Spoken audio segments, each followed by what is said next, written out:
Inheritance, भाई एक gene की वंशागति कैसे होती है, एक जीन वंशागति को समझेंगे। तो देखो इस चीज के लिए आपको वापस से थोड़ा सा पीछे से रिवाइज करना होगा कि एक जीन की वंशागति क्या होती है। जीन एक है और वो वंशागति कर रहा है, यानी according to Mendel's law, Mendel के नियम के अनुसार, मेंडल ने तो ये बात कही थी ना कि एक गुणसूत्र पर एक जीन होता है, यानी एक लक्षण के लिए एक जीन रेस्पॉन्सिबल है। तो उसने एक जीन वंशागति को भी समझाया कि एक जीन की वंशागति भी होती है, पेरेंट्स के माध्यम से वो किस में जाती है, संतति में जाती है। ठीक है, मेंडल ने 7 जोड़ी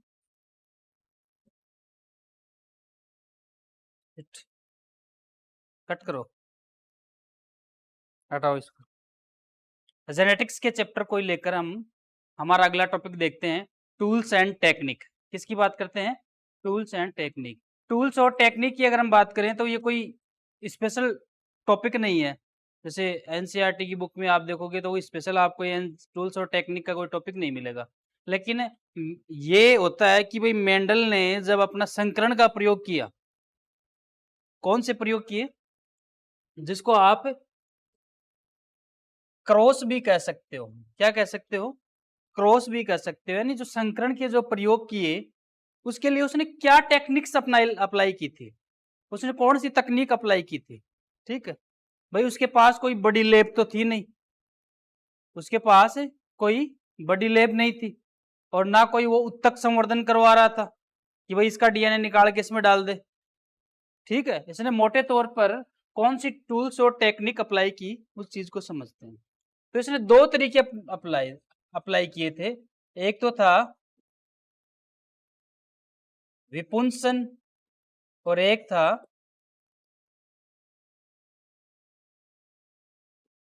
थैलीकरण। इसने संकरण करवाने के लिए, मटर के पौधों के बीच संकरण करवाने के लिए या क्रॉस करवाने के लिए जो तकनीक अप्लाई की थी उसमें एक तो विपुंसन था और एक थैलीकरण। ठीक है, मान लो ये एक फ्लावर है, ठीक है, और इसमें हम ये मान लो जायांग पार्ट है और ये पुंकेसर, ये पुमंग का भाग हो गया। मटर के पौधे की बात कर रहे हैं हम, तो मटर के पौधे के अंदर जो पुष्प है वो कैसे थे, द्विलिंगी थे। द्विलिंगी का मतलब उसमें जायांग यानी स्त्रीकेसर भी था और पुंकेसर भी था। ठीक है, अब उसने क्रॉस कैसे करवाया होगा, क्रॉस का मतलब आप जानते हो। अब आप क्रॉस करवा रहे हो तो किसी दूसरे फ्लावर के साथ ही तो करवाओगे, ये बात तो आपको समझ में आ रही है, किसी दूसरे फ्लावर के साथ करवा रहे हो आप। एक रफली डायग्राम है ये समझाने के लिए, तो किसी दूसरे पादप के साथ क्रॉस करवा रहे हो। क्रॉस का मतलब तो क्या समझे, संकरण का मतलब किसी दूसरे के साथ उसको मिला दिया जाए, एक तरीके से क्या कर दिया जाए, मिला दिया जाए। अब इसमें से नर कौन सा और मादा कौन सा है, किसको बताओगे, इसमें नर फ्लावर कौन सा है, यानी मेल फ्लावर कौन सा है और फीमेल फ्लावर कौन सा है। आप लोग सर इसमें तो नहीं पता लग रहा, ये तो दोनों ही द्विलिंगी है। ठीक है, तो क्या हम एक को एक लिंगी बना सकते हैं क्या, बिल्कुल बना सकते हैं ना। कैसे, इसी टेक्निक को कहा गया था विपुंसन। क्या कहा गया था, विपुंसन में क्या किया गया था, मेंडल ने क्या किया विपुंसन में कि कलिकावस्था में ही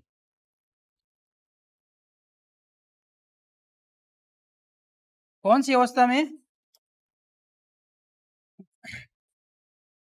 पुष्प की कलिका अवस्था में ही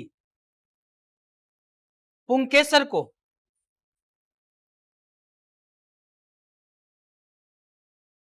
हटा दिया।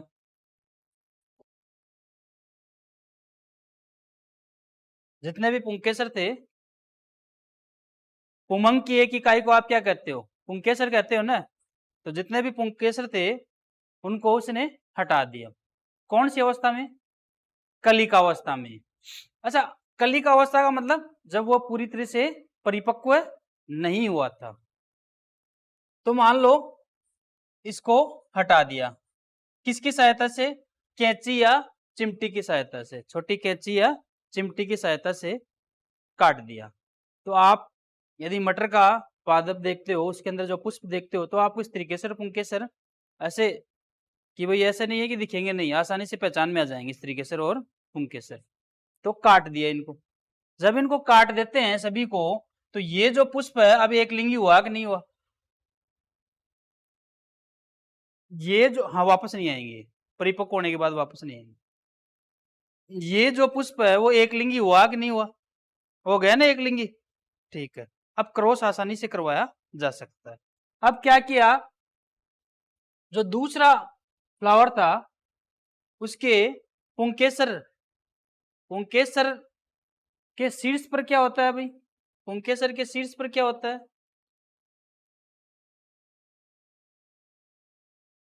परागकोश। क्या होता है? परागकोश में क्या भरे रहते हैं? परागकण। ये परागकण है। क्या भरे रहते हैं? ये परागकण उठाए छोटी ब्रश की सहायता से, और इनको तो हटा ही दिया है ना, इनको तो हटा ही दिया। तो आप इनको एक बार, जैसे मान लो इनको उसने हटा दिया। अच्छा, ये पूरा ही जाएगा, ठीक है। इनको उसने हटा दिया था, इनको हटा दिया था उसने, कैंची या चिमटी की सहायता से हटा दिया। इरेजर से हो जाएगा, कोई नहीं, समझ में आ रहा आपको? ठीक है, इतने तो बनाए भी नहीं मैंने, 2 ही तो बनाए हैं। तो मान लो इनको उसने हटा दिया, अब बचा क्या? सिर्फ फीमेल पार्ट बचा, और ये परागकण उठाए, और ये परागकण उठाकर इस पे डाल दिए, ये परागकण इस पे डाल दिए।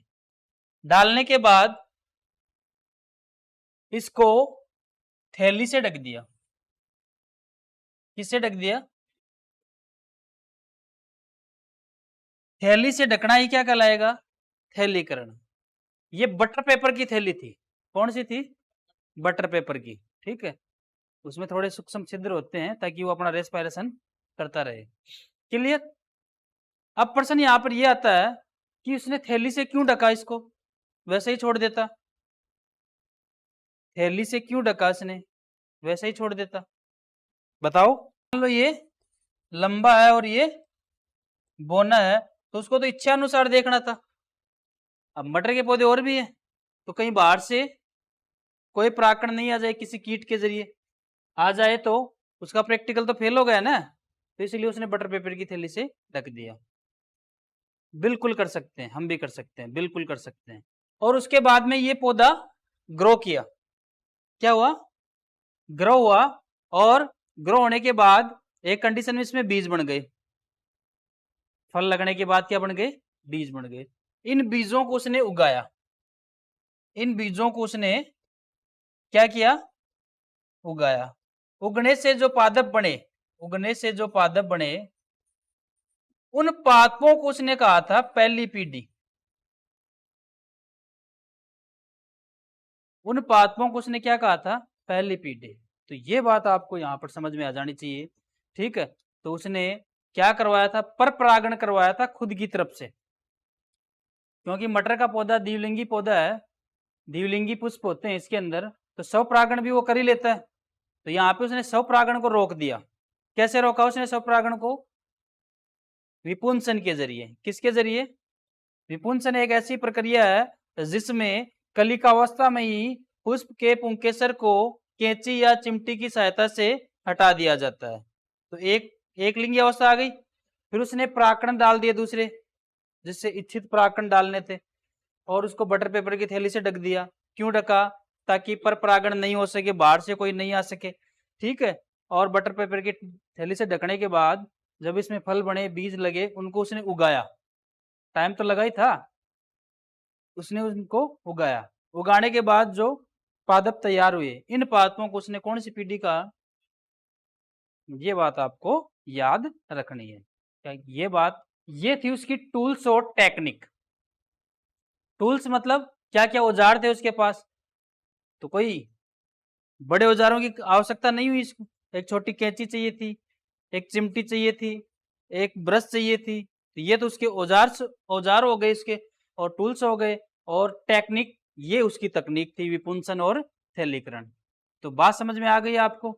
तो ये बात आप जरूर याद रखें। अब इन दोनों को आपस में मिलाना ही क्या कहलाया गया था? क्रॉस, या फिर आप क्या कहोगे उसको? संकरण। क्या कहोगे? देखो, संकरण जो वर्ड है वो केमिस्ट्री में भी आता है, लेकिन यहाँ इसका मतलब दूसरा निकल रहा है। ठीक है, ठीक है, तो याद रखना इस चीज को। तो उसने संकरण करवाया था, क्रॉस करवाया था, इस तरीके से उसने क्रॉस करवाया। तो बात समझ में आ गई? क्लियर? अब पढ़ेंगे हम एक जीन वंशागति। क्या पढ़ेंगे? ठीक है, उतार रहे हो क्या? फटाफट। एक जीन की वंशागति। ठीक है, तो अब हम पढ़ते हैं एक जीन वंशागति।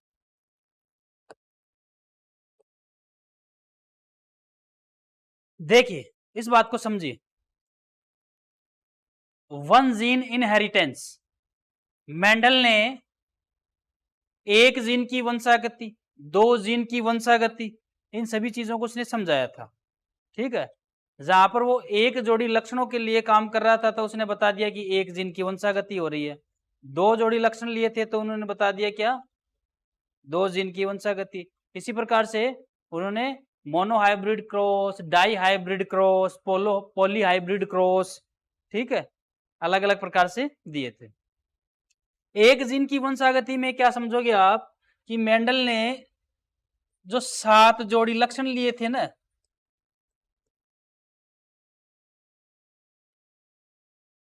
7 जोड़ी लक्षण जो लिए थे, ठीक है, उसमें उन्होंने जो ज्यादा काम किया था तो वो लंबे और बौनेपन पर। कौन से करेक्टर पे ज्यादा काम किया था? लंबे और बौनेपन पर। तो 7 जोड़ी लक्षणों में उन्होंने बताया कि जब लंबे पौधों का संकरण बौने पौधों के साथ करवाएंगे,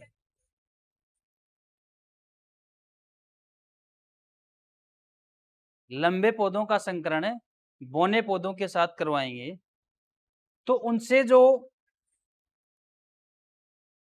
संतति प्राप्त होगी उसको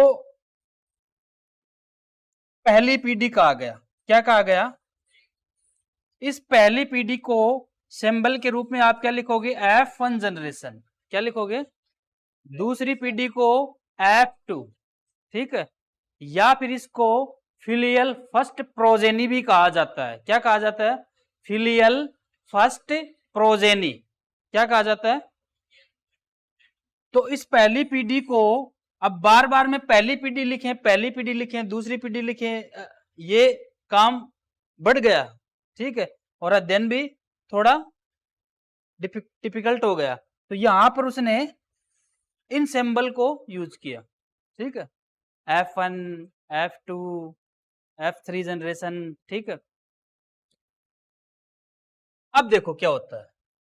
हम रटने वाली कोई भी टेक्निक नहीं लगाएंगे यहां पर। ठीक है, सारी बात समझने की है आपने। ये जो चैप्टर जेनेटिक्स के जो चैप्टर पढ़े कहीं पे, भाई 9th क्लास में भी आया, 10th क्लास में भी आया होगा, जब आपने ये पढ़े थे तो किस तरीके से पढ़े थे आई डोंट नो, बट अब आप इसको एक नए तरीके से समझोगे। ठीक है, ये एक प्लांट है,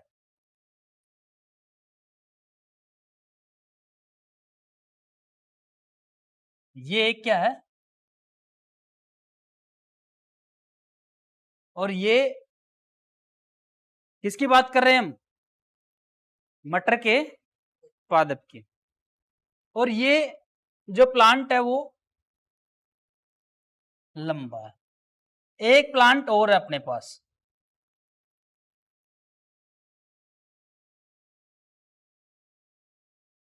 ये बोना है। क्या है? अब इनका करवा दिया संकरण यानी क्रॉस। अब ये जो सिंबल लगा है क्रॉस का, इस सिंबल से आप ये समझ जाना कि संकरण में उसने क्या किया था। विपुंसन और थैलीकरण। क्या किया था? विपुंसन और थैलीकरण। ठीक है। अब उसको क्रॉस करवाने के बाद प्राप्त बीजों को उगाया और उनसे जो ग्रोथ हुई, जो नए पादप बने, उन पादपों को उन्होंने क्या कहा? प्रथम पीढ़ी। क्या कहा? जिसको F1 से रिप्रेजेंट किया गया। ठीक है। F1 के आधार पे उसको बताया गया। अब F1 पीढ़ी में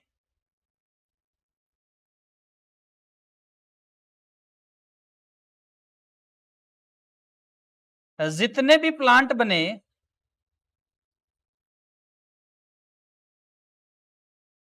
वो सारे थे लंबे। कैसे थे?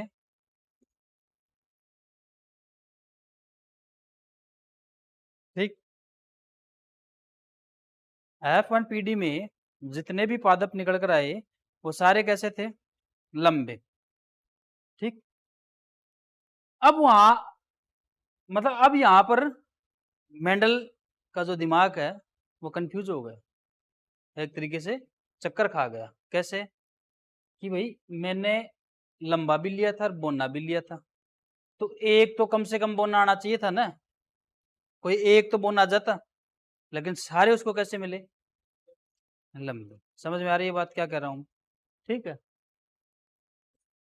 अब ये जो F1 पीढ़ी में सारे जो लंबे पौधे आए, जनक अपने पास दो थे। एक जनक ये है और सेकंड जनक ये है, दो जनक है। लेकिन F1 पीढ़ी में केवल एक जनक के लक्षण प्रकट हुए, दूसरे जनक के लक्षण आ ही नहीं रहे थे। अब इस बात से मेंडल बड़ा कंफ्यूज हो गया था। ठीक है। अब इनको वो पर परागण नहीं करवाना चाह रहा था। क्यों? पर परागण यदि वो करवा दे तो हो सकता है कोई नई करेक्टर निकल के आ जाए, वो तो इन्हीं में ढूंढना चाह रहा था। तो इनको ऐसा कैसा छोड़ दिया, कुछ नहीं किया, और इन्होंने अपने आप ही क्या कर लिया भाई, द्विलिंगी पुष्प है मटर का, तो अगर कुछ नहीं करवाओगे तो स्वपरागण तो कर ही लेगा अपने आप ही। तो इन्होंने क्या कर लिया? स्वपरागण। और स्वपरागण करने के बाद इनसे प्राप्त बीजों को उगाया और जो नए पादप निकल के आए उन पादपों को उसने क्या कहा? F2 पीढ़ी। क्या कहा? और इस F2 पीढ़ी में कुछ पादप लंबे थे और कुछ पादप बौने थे।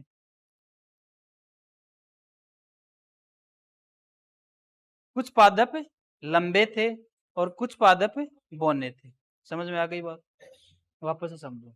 लंबा पौधा लिया और बौना पौधा लिया, उसका क्रॉस करवा दिया, यानी आपस में संकरण करवा दिया। संकरण करवाने के बाद प्राप्त बीजों को उगाया और उगाने से जो नई संतति आई उसको क्या कहा? F1 पीढ़ी। क्या कहा गया? F1 पीढ़ी।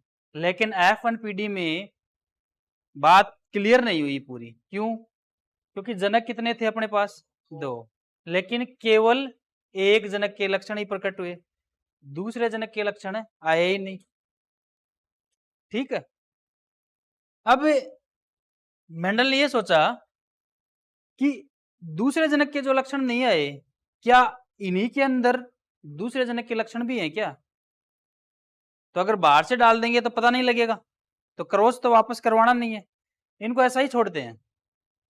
तो ऐसा उसने छोड़ा, और छोड़ने के बाद जब उसको F2 पीढ़ी प्राप्त हुई तो उसने देखा उसकी बात सही हुई और रिजल्ट भी सही आया। क्या? कि जो दूसरे जनक का जो लक्षण पहली पीढ़ी में नहीं आया था वो कौन सी पीढ़ी में आया? दूसरी पीढ़ी में आया। इसका मतलब इन सभी के अंदर यानी F1 पीढ़ी के अंदर ही ये दूसरे जनक का लक्षण है छुपा हुआ था। समझ में आ गई बात क्या कर रहा हूं मैं? F1 पीढ़ी के अंदर जो सभी लंबे पादप प्राप्त हुए, इन लंबे पादपों में ही बोनेपन का गुण छुपा हुआ था। क्या था? छुपा हुआ था। ठीक है, लेकिन दिखाई केवल एक ही दे रहा था। कौन सा? लंबापन। और जो नहीं दिखाई दे रहा था वो F2 पीढ़ी में निकल कर आया। तो एक बात तो क्लियर होती है और आपका दिमाग भी यहाँ पर क्लियर होता है, इस चीज को क्लियरिटी आती है आपके दिमाग में भी इस चीज को समझने में कि यहां पर F1 जो पीढ़ी है, इसी F1 पीढ़ी के अंदर दूसरे जनक का लक्षण छुपा हुआ है जो कहां पे निकला? F2 पीढ़ी में। क्यों? क्योंकि हमने तो क्या करवाया है? स्वपरागण। स्वपरागण का मतलब बाहर से तो कोई चीज मिला ही नहीं हमने, बाहर से कोई चीज नहीं मिलाई ना, कि क्रॉस करवाने की तो कोई बात ही नहीं हुई। स्वपरागण इनको ऐसे कैसे छोड़ दिया और इन्हीं से नया लक्षण निकल के आया। तो मेंडल को एक बात पता लग गई थी कि कोई वस्तु है जो युग्मकों के माध्यम से ट्रांसफर हो रही है। पहले इनके पास थी वो, फिर वो इनके पास आई, फिर वो इनके पास चली गई।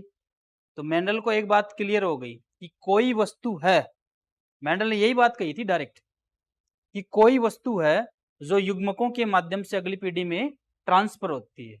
बात समझ में आई? क्या कहा मैंने?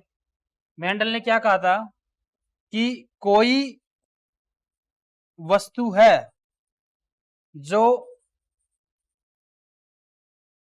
युग्मकों के द्वारा नई पीढ़ी में जा रही है। इस वस्तु को मेंडल ने बाद में कारक कहा। समझ में आ गई बात? इस वस्तु को क्या कहा गया? कारक। और कारक को ही आज जीन कहा जाता। एक्चुअल में मेंडल को जीन के कॉन्सेप्ट के बारे में डायरेक्ट पता नहीं लगा था। उसने तो क्या कहा था कि कोई वस्तु है जो युग्मकों के माध्यम से, युग्मकों के माध्यम, भाई युग्मक ही तो बने, इसके युग्मक प्राकण युग्मक ही तो है। आप युग्मकों के माध्यम से इन दोनों के करेक्टर यहां आ गए, फिर इनके युग्मकों के माध्यम से इनका जो करेक्टर छुपा हुआ था वो यहां आ गया। तो कोई वस्तु है जो युग्मकों के माध्यम से एक पीढ़ी से दूसरी पीढ़ी में जा रही है। इस वस्तु को क्या कहा मेंडल ने? कारक या फैक्टर। ये प्रश्न आता है कि मेंडल ने जीन के लिए किस वर्ड का यूज किया था? कारक का। किसका? फैक्टर का। और आज इसे क्या कहा जाता है? जीन। क्या कहा जाता है? क्लियर? क्या कहा जाता है? ठीक है, इतनी बात आपको समझ में आती है, अच्छे से क्लियर हुई, माइंड की क्लियरिटी हुई। देखो मैं direct capital T T small T T पर नहीं आ रहा, क्योंकि ये बात तो सीधी रटाने वाले हो जाती कि कैपिटल टी टी एक निकल के आया ये बन गया। अभी तो मैं ऐसे मान लो आप पहली बार पढ़ रहे हो, आपको कुछ नहीं आता जेनेटिक्स में, जो समझनी है मेरे से ही समझनी है जेनेटिक्स। समझ में आ गई बात? तो मैं एकदम ग्राउंड लेवल से लेकर चल रहा हूँ आपको। ठीक है, तो ये बात आपकी क्लियर हुई? क्लियर हुई? ठीक है, अब हम बात को वापस से रिवाइज करते हैं। सामने देखिए कि मेंडल ने यह बात बताई थी कि कोई वस्तु है जो युग्मकों के माध्यम से एक पीढ़ी से दूसरी पीढ़ी में ट्रांसफर हो रही है। इस वस्तु को मेंडल ने क्या कहा था? कारक कहा था। क्या कहा था? और कारक को आज किस रूप में समझा जाता है? जीन के रूप में। ठीक है, यही मेंडल की एक जीन वंशागति की कॉन्सेप्ट था, वंशागति की अवधारणा थी कि ये जीन जो होते हैं वो ट्रांसफर हो रहे हैं। समझ में आ गई बात? क्लियर? बात समझ में आई? अच्छा, जीन की बात हमने कल कर ली थी, इस पे आज डिस्कस नहीं करेंगे। ठीक है, कि स्मॉल फ्रेगमेंट ऑफ डीएनए जिनके पास सूचनाएं हैं और वो प्रोटीन बनाते हैं। एक टॉपिक आता है अलील।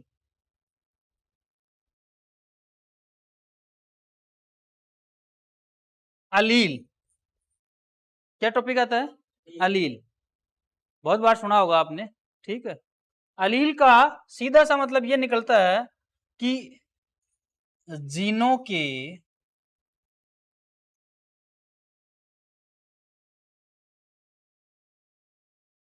अलग अलग प्रभाव को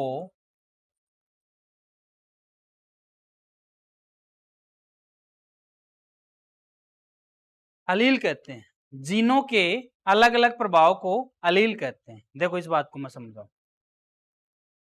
जैसे मान लो एक जीन है, ये एक जीन है, ये क्या है?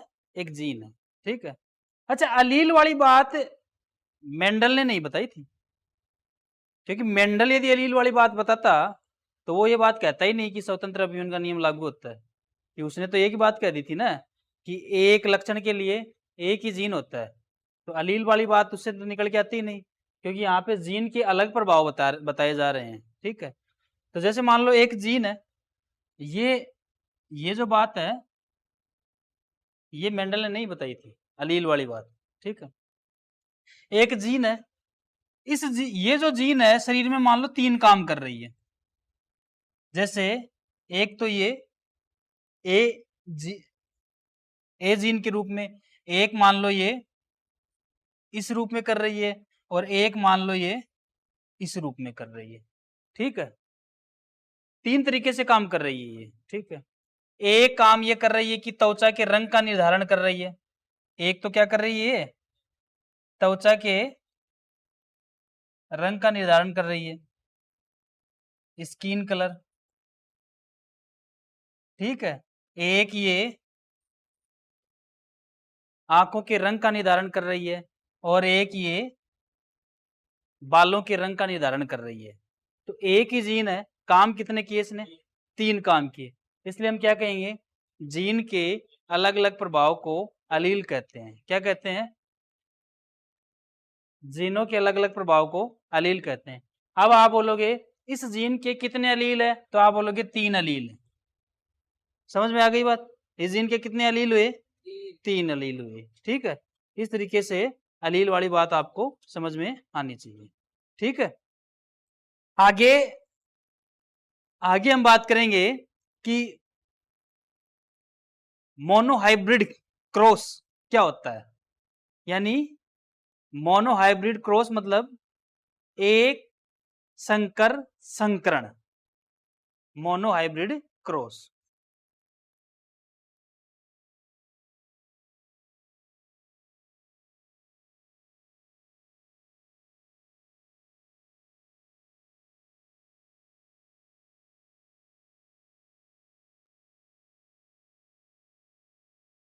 कहीं दूर नहीं जाना है। जो पहली बात पढ़ी हमने लंबे और बौने पौधों के साथ, वो यहाँ पर मोनोहाइब्रिड क्रॉस को भी रिप्रेजेंट कर रहा है। मोनोहाइब्रिड क्रॉस का मतलब यही हुआ कि जब एक जोड़ी विपर्यासी लक्षणों की, एक जोड़ी विपर्यासी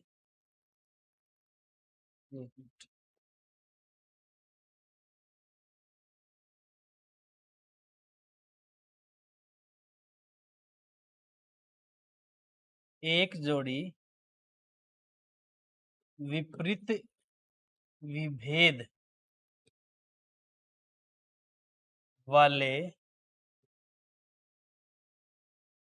लक्षणों की वंशागति का अध्ययन एक जोड़ी विपरीत विभेद वाले लक्षणों की वंशागति का जो अध्ययन है उसको आप क्या कहोगे? Monohybrid cross. अच्छा, इस ये जो विपरीत विभेद है इसको आप विपर्यासी यानी कॉन्ट्रास्टिंग करेक्टर, इंग्लिश में क्या बोलेंगे? Contrasting character. तो डेफिनेशन आपकी ये रहेगी, एक जोड़ी विपर्यासी या विपरीत विभेद वाले, विपर्यासी लिख दो या विपरीत विभेद वाले लक्षणों की वंशागति का जो अध्ययन करवाया जाता है उसी को आप क्या कहते हो? Monohybrid cross. क्या कहते हो? Monohybrid cross. अब है विपरीत विभेद, मतलब क्या हुआ? लंबा बोना, विपरीत विभेद हो गए ना, विपरीत विभेद हो गए ना। फूल का रंग बैंगनी और सफेद, विपरीत विभेद हो गए। इस प्रकार से एक जोड़ी विपरीत विभेद वाले लक्षणों की वंशागति का जो अध्ययन होता है, ठीक है, वंशागति के लिए जो अध्ययन करवाया जाता है उसको आप क्या कहोगे? Monohybrid cross. ठीक है, एक संकर संकरण, हिंदी में क्या कहोगे? एक संकर संकरण। अभी आपसे पूछ ले डाई हाइब्रिड क्रॉस क्या होता है, तो एक की जगह दो लिख दो, दो जोड़ी विपर्यासी लक्षणों की। आप बोलोगे पॉली हाइब्रिड क्रॉस क्या होता है, तो बहुत सारे लक्षणों की, विपरीत विभेद वाले लक्षणों की वंशागति के अध्ययन के लिए जो क्रॉस करवाया जाता है, एक जोड़ी विपरीत विभेद वाले लक्षणों की वंशागति के अध्ययन के लिए करवाया गया क्रॉस। ये बात मतलब क्रॉस तो करवाएंगे ना, मतलब डेफिनेशन में जब नोट्स मेंटेन करेंगे तब लिख देंगे। अभी के लिए इस चीज को समझो कि एक जोड़ी विपरीत विभेद वाले लक्षणों की वंशागति के अध्ययन के लिए हम करवाएंगे क्या? क्रॉस तो करवाना ही पड़ेगा। तो आप यही बात लिखोगे कि एक जोड़ी विपरीत विभेद वाले लक्षणों की वंशागति के लिए किया जाने वाला क्रॉस क्या कहलाएगा? Monohybrid cross.